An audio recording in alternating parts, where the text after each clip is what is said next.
अभी जो आपने तस्वीरें देखी वो तस्वीरें राजस्थान की है। और जिन लोगों को देखा वो लोग प्रदर्शन कर रहे हैं, वो लोग बीजेपी के हैं। और जिनके विरोध में प्रदर्शन हो रहा है वो भी बीजेपी के ही हैं। यानी जब से भारतीय जनता पार्टी ने अपने उम्मीदवारों की पहली सूची जारी की है 41 सीटों पे, तब से राजस्थान बीजेपी में घमासान मचा हुआ है। जब ये तस्वीरें शुरू हुई थी, उस तस्वीरों में सबसे जो पहली तस्वीर आपने देखी जिसमें काले झंडे दिखाए जा रहे थे, वो सांसद राज्यवर्धन सिंह राठौर को वो काले झंडे दिखाए जा रहे थे। और उनको ये झंडा दिखा कौन रहा था? उनको ये झंडा दिखा रहा था बीजेपी के कार्यकर्ता ही दिखा रहे थे। और किस लिए दिखा रहे थे? क्योंकि उनको झोटवारा सीट से विधायकी के लिए उतारा गया है, उनको टिकट दिया गया है, वहां से वो चुनाव लड़ने वाले हैं। और जो राजपाल शेखावत हैं, जो इस सीट के पहले प्रत्याशी रह चुके हैं, वो काफी ज्यादा नाराज हैं। उनके जो कार्यकर्ता भी हैं वो भी नाराज हैं। नारे लग रहे थे कि कर्नल कहना मान ले, बोरिया बिस्तर बांध ले। ये सिर्फ एक जगह की बात है, ये सिर्फ एक सीट की बात है। अलग अलग सीटों पे बगावती रुख अपनाया जा रहा है बीजेपी के पूर्व विधायकों द्वारा, या फिर जो मौजूदा विधायक उनके टिकट काटे गए हैं उनके द्वारा। कुछ नाम अगर मैं लूं तो अनीता सिंह का टिकट काट लिया गया है, वो नाराज है। विदादर सीट से विधायक नरपत सिंह राजीव का टिकट काट लिया गया है। इसके बाद ये भी बताते जितेंद्र मीणा, जो कि वसुंधरा राजे की काफी करीबी बताई जाती है, उनके भी टिकट काट दिए गए हैं, वो निर्दलीय चुनाव लड़ने की बात करती हैं। पूर्व मंत्री रोहिताश्वर शर्मा का भी टिकट काटा गया, वो भी वसुंधरा राजे के करीबी माने जाते हैं, वो भी निर्दलीय चुनाव लड़ने की बात कह रहे हैं, काफी ज्यादा नाराज है पार्टी से। सर, ये जो नाराजगी है, ये तो पहले उम्मीदवारों की घोषणा के बाद ही इतना ज्यादा बवाल मच गया है। हाँ, 41 सीटों की घोषणा हुई है और ये वो राज्य है जहां बीजेपी को एक डिसाइसिव एज माना जा रहा था जी। कि रोटेशनल बेसिस पे वहां सरकारें बनती हैं, 5 साल कांग्रेस की, 5 साल बीजेपी की। कांग्रेस की सरकार वहां चल रही है और बीजेपी का टर्न है, ऐसा लोग मानकर चल रहे थे। लेकिन बीजेपी ने कुछ आमूलचूल परिवर्तन राजस्थान में किया है। राजस्थान की जो अभी तक जो ग्रूम करके जिन्होंने अटल जी के समय से, अटल जी के सरकार में वो मंत्री रही थी, बाद में मुख्यमंत्री बनाकर उनको भेजा गया था, तो उनको ग्रूम किया गया वसुंधरा राजे को, और अभी तक वो राजस्थान बीजेपी की एक छत्र नेता थी। पिछले कुछ समय से राजनीति में जिसको हाशिए पे डालना बोलते हैं, तो वसुंधरा को साइडलाइन किया गया है, कुछ नए लोगों को आगे बढ़ाने की कोशिश की गई। आपने कुछ नाम बताए कि ये सब लॉयलिस्ट थे जी। वसुंधरा के, जिनके टिकट काटे गए हैं। उसमें एक नाम आपने बताया कि नरपत सिंह राजवी, जिनको विद्याधर नगर सीट से इस बार उम्मीदवार नहीं बनाया गया है, वहां से दिया कुमारी को टिकट दिया गया है। जी। ये 4 बार के विधायक नहीं है। इनका एक परिचय ये भी है कि ये भैरव सिंह शेखावत के दामाद हैं। भैरव सिंह शेखावत एक जमाने में सबसे कद्दावर नेता राजस्थान के नहीं, बीजेपी के हुआ करते थे। राजमाता सिंधिया, भैरव सिंह शेखावत, लाल कृष्ण आडवाणी, अटल बिहारी वाजपेयी, ये तमाम बड़े दिग्गज थे। कुछ लाल कृष्ण आडवाणी की किताब है माई कंट्री माई लाइफ, उसमें एक बड़ी रोचक तस्वीर है जिसमें भैरव सिंह शेखावत और अटल बिहारी वाजपेयी कुर्सी पे बैठे हैं और आडवाणी उनके पीछे खड़े हैं। तो ये एक लेगेसी थी भैरव सिंह शेखावत की। उनके दामाद है, उनका टिकट काटा गया है, नाराजगी है। जी। एक जिसके विजुअल शायद कम आए हैं, एक सांचौर सीट है, ये गुजरात बॉर्डर से लगता है, उस पे देवी जी पटेल को टिकट मिला है। जी। वो भी सांसद। 6 मंडल अध्यक्षों ने इस्तीफा दे दिया है। बीजेपी में 6 मंडल अध्यक्षों का इस्तीफा देना एक बड़ी खबर होती है। बीजेपी एक अनुशासित पार्टी है। देखिए, चुनाव में किसी को टिकट मिलता है, किसी का टिकट कट जाता है, जिसका टिकट कटता है उसके समर्थक कुछ हंगामा करते हैं। ये आमतौर पे सब पार्टियों में होता है, बीजेपी भी इससे अछूती नहीं है। लेकिन इन ब्लॉक आपका मंडल अध्यक्ष, जिला अध्यक्ष, ऐसे लोग अगर इस्तीफा देने लगे तो ये रेबेलियन जो है ये बड़ा जेन्युइन माना जाता है। मतलब वहां आक्रोश है। एक सिर्फ सीट किशनगढ़ की है जहां भागीरथ चौधरी को उम्मीदवार बनाया गया है। वहां से अभी तक मैंने कोई ऐसे दृश्य, ऐसे विजुअल्स नहीं देखे हैं जिसमें उनका विरोध किया गया हो। कल से एक विजुअल वायरल है जिसके बारे में आपने चर्चा की, लोग देख रहे हैं उसको। वो राज्यवर्धन राठौर का है, उनका खुद का क्षेत्र है, जयपुर रूरल से वो सांसद है, झोटवाड़ा उनके इलाके में आता है और वहीं उनका विरोध हो रहा है। तो ये दिखाता है कि जो एक ऑब्वियस सा एज था बीजेपी को, क्या वो बीजेपी गंवा रही है या सिर्फ ये विजुअल है जिनको हमें उस दृष्टि से नहीं देखना चाहिए। एक पॉलिटिकल साइंस के स्टूडेंट की तरह आपको हर एक घटना का विश्लेषण करना चाहिए जी।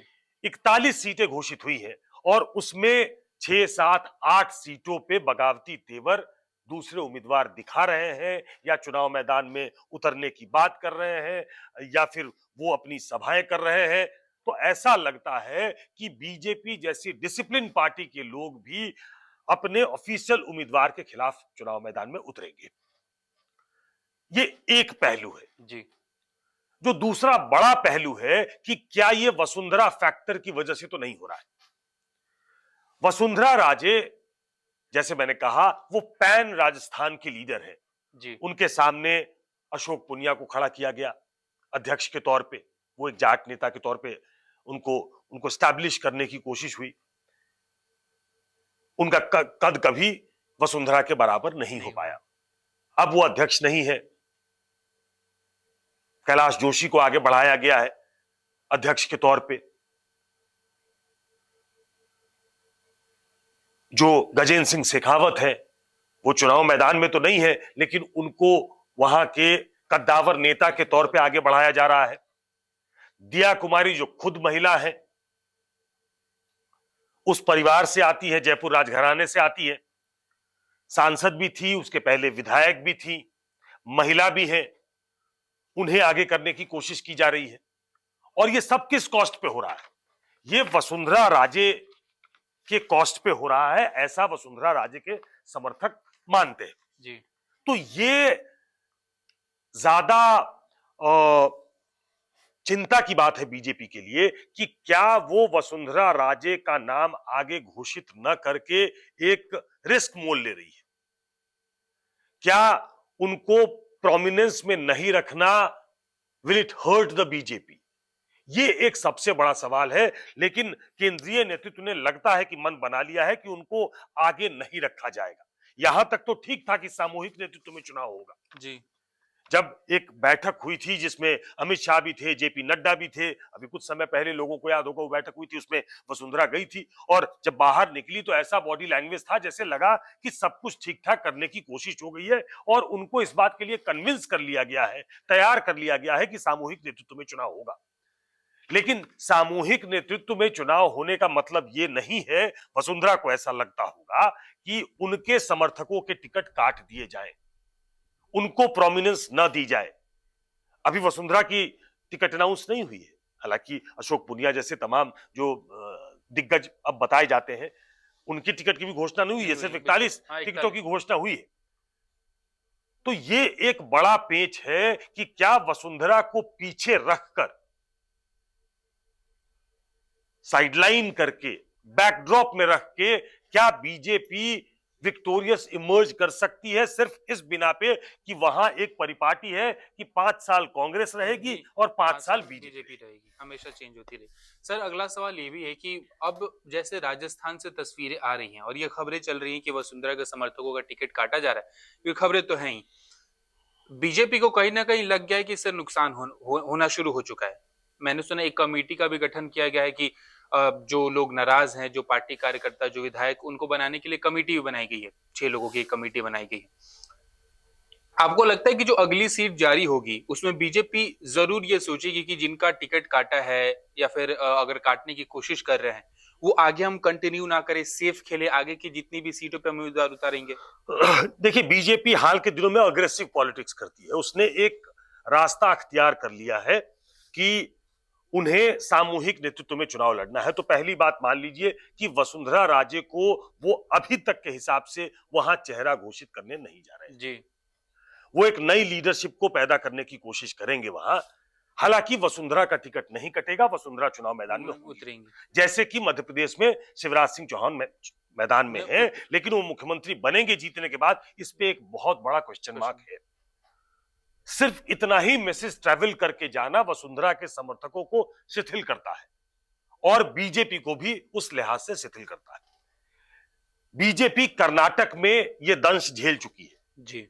बीजेपी में कर्नाटक में बीजेपी के सबसे बड़े नेता बीएस येदियुरप्पा थे, उनको मुख्यमंत्री पद से हटाया गया, किसी लिंगायत को ही मुख्यमंत्री बनाया गया। जब ऐसा लगा कि लिंगायतों में मैसेज ठीक नहीं जा रहा है तो उन्हें पार्लियामेंट्री बोर्ड में शामिल किया गया। वो 75 प्लस 80 के आसपास होने वाले हैं, लेकिन उनको पार्लियामेंट्री बोर्ड में रखा गया ताकि ऐसा लगे कि इन्हें रिस्पेक्ट दी जा रही है। लेकिन स्थानीय लोगों से बात करें, वहां के जर्नलिस्टों से बात करें तो the treatment meted to BS Yediyurappa, जो उनके साथ व्यवहार किया गया बीजेपी, कर्नाटक बीजेपी के द्वारा, ये पचा नहीं येदियुरप्पा को।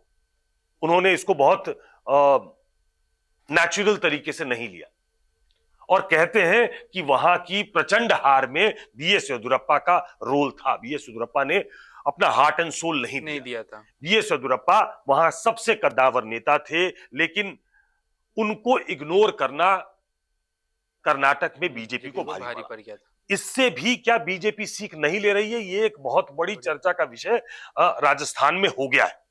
हालांकि उनके सामने अगर बात करें कांग्रेस, वो अभी तक सीईसी नहीं बिठा पाई है इसमें जी। 41 सीट बीजेपी ने घोषित तो कर दी, कांग्रेस का एक भी उम्मीदवार अभी घोषित नहीं हुआ है। उसमें भी कहा जा रहा है कि अशोक गहलोत चाहते हैं कि 102 लोग जिन्होंने उनकी सरकार बचाई उनका सिंगल नाम जाए, मतलब इन 102 लोगों का टिकट नहीं कटना चाहिए, मतलब ये मेरे उम्मीदवार हैं।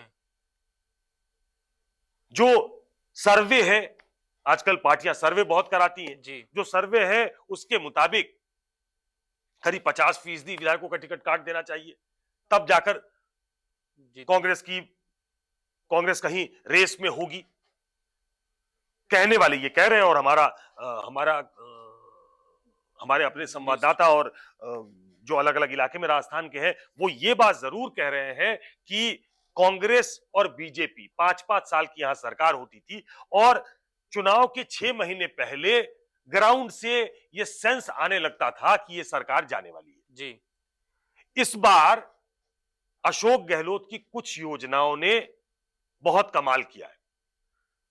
उसमें जो एक शब्द प्रधानमंत्री इस्तेमाल करते हैं, फ्रीबीज, उन्हीं के शब्दों का सहारा लो तो 500 रुपए में गैस सिलेंडर, जो मोबाइल उन्होंने देने का वादा किया था, जो पहले नहीं दे पाए थे, कोविड की घटना हो गई, अब मोबाइल बांटे जा रहे हैं महिलाओं को, सीधे उनके अकाउंट में पैसा जा रहा है। एक उनकी आयुष्मान योजना तो पहले से हिट योजना है।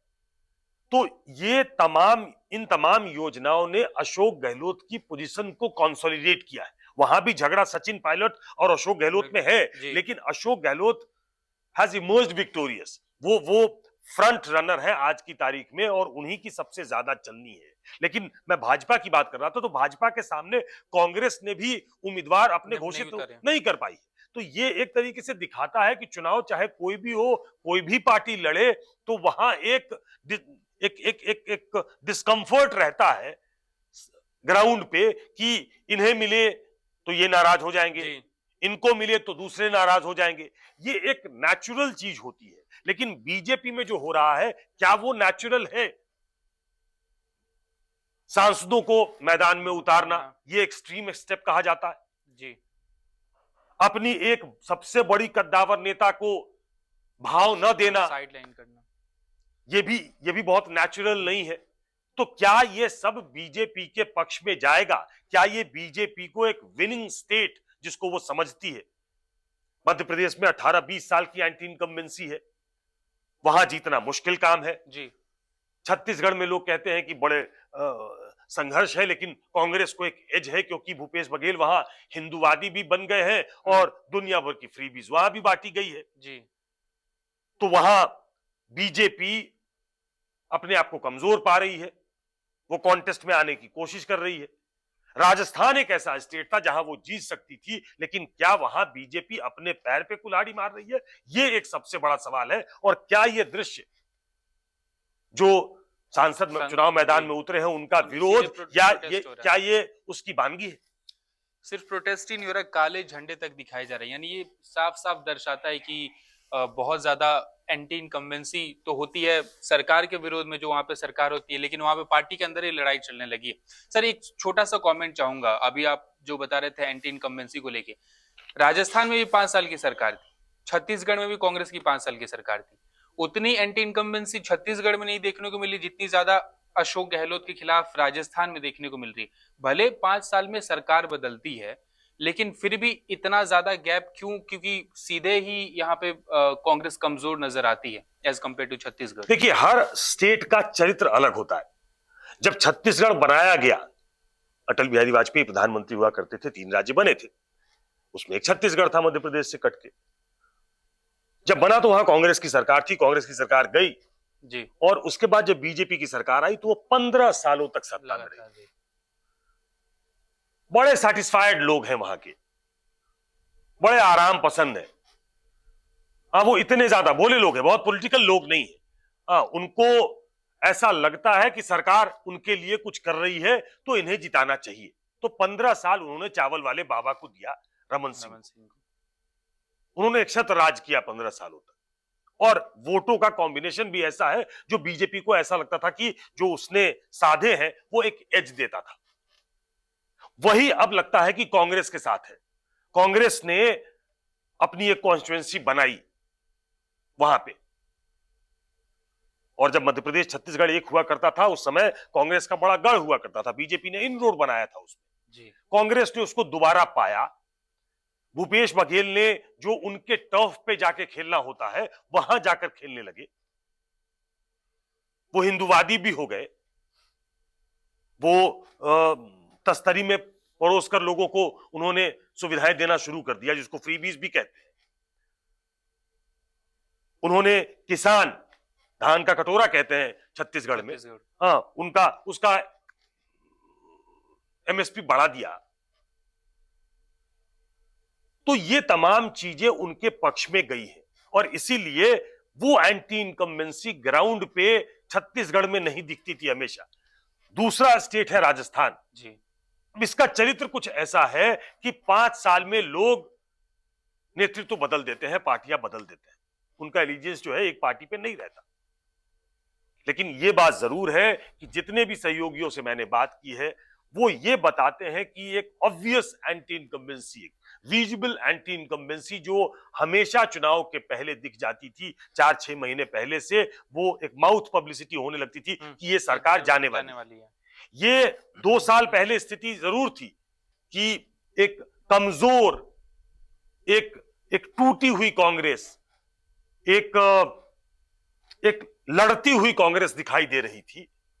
पिछले कुछ समय में अशोक गहलोत ने उसको जोड़ा है, कुछ योजनाओं से जोड़ा है, अपनी स्थिति ठीक की है।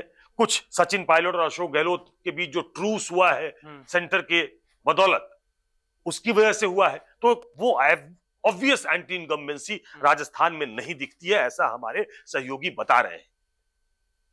तो ये बीजेपी के लिए सरदर्द हो सकता है कि एक ऑब्वियस एंटी इनकम्बेंसी दिखाई नहीं दे रही है, और उस पे तुर्रा ये कि वसुंधरा को एक तरीके से साइडलाइन किया जा रहा है, जो कैंडिडेट है उनके खिलाफ गुस्सा नजर आ रहा है कार्यकर्ताओं में जी। तो ये एक बहुत अच्छा संकेत नहीं है उस राज्य में जहां बीजेपी जीतने ही वाली थी, ऐसा मानकर चला जा रहा था। मतलब जहां पे हर 5 साल पे सरकार बदलती थी, वहां पे भी अब बीजेपी ने शायद अपने ही पैर पे कुल्हाड़ी मार के ये चीज आसान कर दी है कि यहाँ पे अशोक गहलोत एक मजबूत स्थिति में दिखाई देते हैं। न्यूज 24 हमेशा आपको ग्राउंड से रिपोर्ट्स भेजता है, दिखाता है, और वहां पे सच में पता भी चल रहा है कि लोगों के मन में अभी भी ऐसा कह सकते हैं दुविधा है, या फिर अशोक गहलोत को लेके, या फिर उनकी पार्टी को लेके, कांग्रेस को लेके कुछ ना कुछ ऐसी चीजें हैं जो कि बोल रही कि शायद अशोक गहलोत की सरकार एक बार फिर से रिटर्न कर सकती है, फिर कांग्रेस एक बार फिर से रिटर्न कर सकती है। बहरहाल ये तो आने वाला वक्त बताएगा। 3 तारीख को नतीजे आ जाएंगे और पता चल जाएगा कि कौन जीतने वाला है और कौन कहाँ का मुख्यमंत्री होने वाला है और कौन सी पार्टी जीतने वाली है। फिलहाल आज की वीडियो में इतना ही। अब देखते हैं आगे बीजेपी कब अपनी ये दूसरी लिस्ट जारी करती है और उसमें क्या कुछ फेरबदल करती है।